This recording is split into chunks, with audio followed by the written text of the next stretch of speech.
Salam əziz və dəyərli izləyicilər, əziz Zaqatalılar, hər birini salamlayıram. Dəyərli izləyicimiz, bu yolun üstündə, bu küçədə 20 metr içəridə bir dənə evimiz var idi. O evi çəkib paylaşmışdım. Təzədən yenə çəkirəm. Nəyə görə? Evin qiymətini salıb. 130 minlik evin qiymətini salıb cəmisi 115 min manata. Deməli, evimiz harada yaşayır? Bax, Saloğlu mebel. Saloğlu mebeldən bu üzü Bakıya tərəf yerində yolun solunda. Bu küçələri 20 metr içəridə, dəyərli izləyicilər. 20 metr içəridə 7 otaqlı bir dənə evimiz satışdadır. Dostlar, demək bu həyətdir. Qırağı böyle bağlıdır.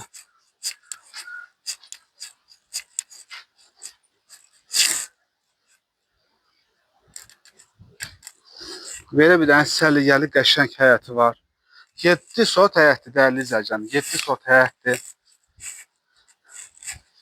Kanalizasiya sistemi var, hər bir şey var. Bax, kanalizasiyası. Səliqəli. 4 tərəfi də bağlıdır, dostlar. Bir dənə bir evin kənardan göstərdim sizə. 7 otaqlı bir ev, dostlar. Bu da belə bir dənə navestir, dəyərli izləyicilərimiz. Su baseyniyası da var. 3 tonluq. Belə bir dənə burada çəni də var. Bu da belə bir dənə letnik kuxnasıdır burada. Yay mətbəxi. Belə bir dənə qəşəng otaq da var. Navesin başında belə bir dənə qəşəng otaq da var.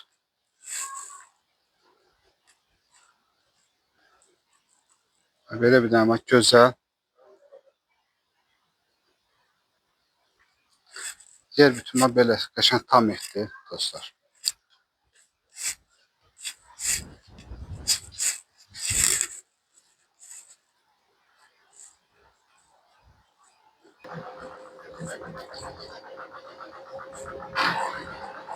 Dostlar, deməli girdiniz. Belə bir dənə koridordur. Hamam tualetli, dəyərli izləyicilərim. Bu başda hamam tualetli. Çəkmişik bu evləri, yenə çəkilir. Belə bir dənə böyük qonaq otağıdır. Qəşəng.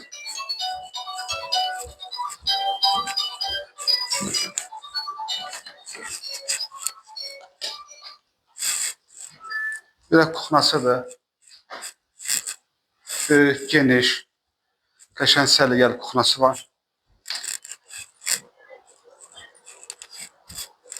Bu da belə bir dənə yataq otağısıdır.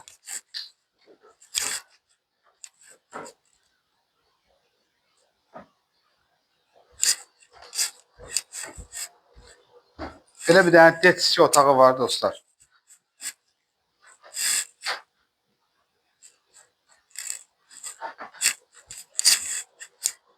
Full təmirli evlər, dəyərli izləyicilər.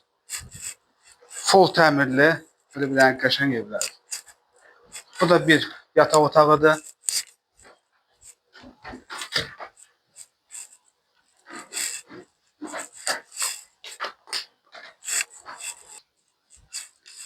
Bu da yenə bir qonaq otağı, dəyərli izləyicilərimiz. Görürsünüz.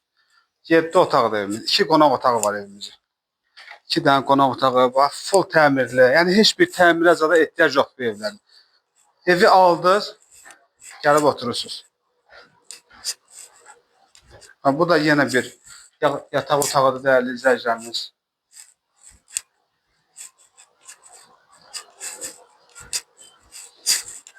Dostlar, bu ev 130 minə deyilir. İndi evin qiyməti düşüb 115 min manata. Yəni real alıcıya yenə də cüzi endirim olacaq. Kim bu evlə maraqlanmaq istəyir? 055 315 56 71 nömrəsi ilə əlaqə saxlayın. Sağ olun.